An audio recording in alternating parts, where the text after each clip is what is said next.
सुनकर चौंक गए। सुनने में भले ही ये बात आश्चर्यजनक लगे, लेकिन ये सच है। दक्षिणी प्रशांत महासागर की लहरों में 3500 फीट नीचे छुपा है दुनिया का ये 8वां महाद्वीप। आज डीएनएस कार्यक्रम में हम जानेंगे इसी 8वें महाद्वीप की ये कहाँ है और बहुत सी महत्वपूर्ण बातें इससे जुड़ी हुई। वैज्ञानिकों ने इस डूबे हुए महाद्वीप को जीलैंडिया नाम दिया है। विश्व में ज्ञात रूप से 7 महाद्वीप हैं, जिसमें Antarctica, Asia, Australia, Africa, Europe, दक्षिणी अमेरिका और उत्तरी अमेरिका शामिल है। जहां वर्ष 2017 में वैज्ञानिकों ने न्यूजीलैंड तथा इसके निकट महासागरीय सतह के नीचे एक 8वें महाद्वीप जीलैंडिया के अस्तित्व की पुष्टि की थी। हालांकि इस महाद्वीप की खोज वैज्ञानिकों ने 2017 में ही कर ली थी, लेकिन इसका मानचित्रण न हो पाने की वजह से इसकी चौड़ाई के बारे में सटीक अनुमान नहीं लग पा रहा था। बीते सोमवार को न्यूजीलैंड के जीएनएस साइंस के शोधकर्ताओं ने घोषणा की कि उन्होंने महाद्वीप के रूप और आकार का पता लगा लिया है। इन शोधकर्ताओं ने मानचित्र को एक वेबसाइट पर डाल दिया है, जिससे इसके जरिए लोगों को इस महाद्वीप की जानकारी आभासी तौर पर हासिल हो सके। खोजी दल के अगुआ निक मॉर्टिमर और उनके सहयोगियों ने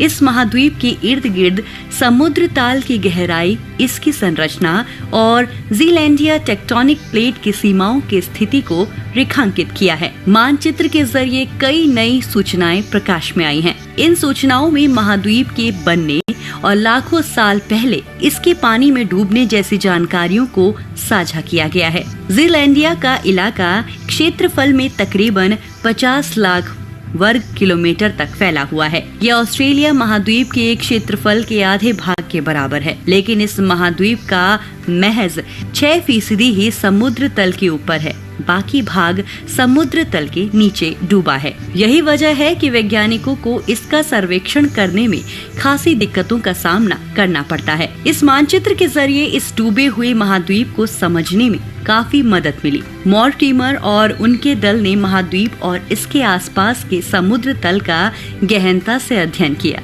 इसके आधार पर तैयार किया गया मानचित्र महाद्वीप पर मौजूद पहाड़ों और समुद्र तल तक उठे हुए रिज को बारीकी से दिखाता है। इसके अलावा इस मानचित्र में समुद्री तट रेखा, तटीय सीमा और समुद्र के भीतर पाई जाने वाली संरचनाओं को भी दिखाया गया है। ये मानचित्र उस वैश्विक पहल का हिस्सा है जिसमें पृथ्वी के पूरे समुद्र तल को 2030 तक मानचित्रित करने की योजना है। जीएनएस के वैज्ञानिकों ने एक दूसरा नक्शा भी बनाया है, जिसमें पानी के अंदर मौजूद महाद्वीप की बनावट, उसकी परत, भूपर्पटी की संरचना और उसकी आयु और इसके बीच स्थित मुख्य दरारों के बारे में बताया गया है। आमतौर पर महाद्वीप की संरचना में भूपर्पटी महासागरों के मुकाबले पुरानी होती है। इस मानचित्र में महासागरीय सतह को नीले जबकि महाद्वीपीय सतह को लाल या पीले रंग से दर्शाया गया है।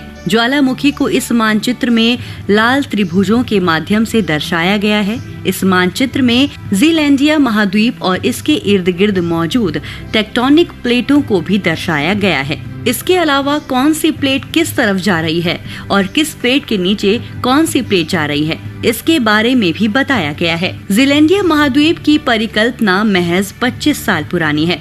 हालांकि भूगर्भवेत्ता ब्रूस लुएंडिक ने इस शब्द को साल 1995 में इजाद किया था। लुएंडिक ने बताया कि जीलैंडिया शब्द शुरुआत में न्यूजीलैंड और इसके आसपास के छोटे मोटे द्वीपों के लिए इस्तेमाल किया जाता था। लाखों साल पहले ये भाग गोंडवाना लैंड से अलग हो गया था और धीरे धीरे इसका काफी हिस्सा पानी के नीचे दफन हो गया। गौरतलब है कि धरती जैसी आज दिखाई देती है वैसे पहले नहीं थी।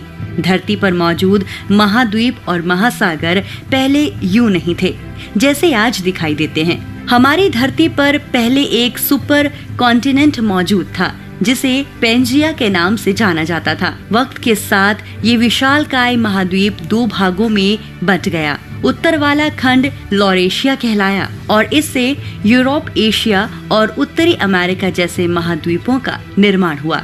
जबकि दक्षिणी भाग, जिसे गोंडवाना लैंड कहा गया, इससे दक्षिणी महाद्वीपों का जन्म हुआ। धरती के भीतर और बाहर बलों के कारण इन विशाल भूभागों में उथल पुथल चलती रही और इस वजह से जीलैंडिया नामक महाद्वीप तकरीबन 5 करोड़ साल पहले गोंडवाना से अलग होकर समंदर के नीचे चला गया। 2017 तक जीलैंडिया को महाद्वीप का दर्जा नहीं दिया जाता था। इसे मेडागास्कर की तरह एक छोटा द्वीप माना जाता था, लेकिन इसमें महाद्वीप का दर्जा पाने की सारी खूबियां मौजूद है, जैसे स्पष्ट सीमा रेखा, 10 लाख किलोमीटर क्षेत्रफल और समुद्र की परत से मोटी परत।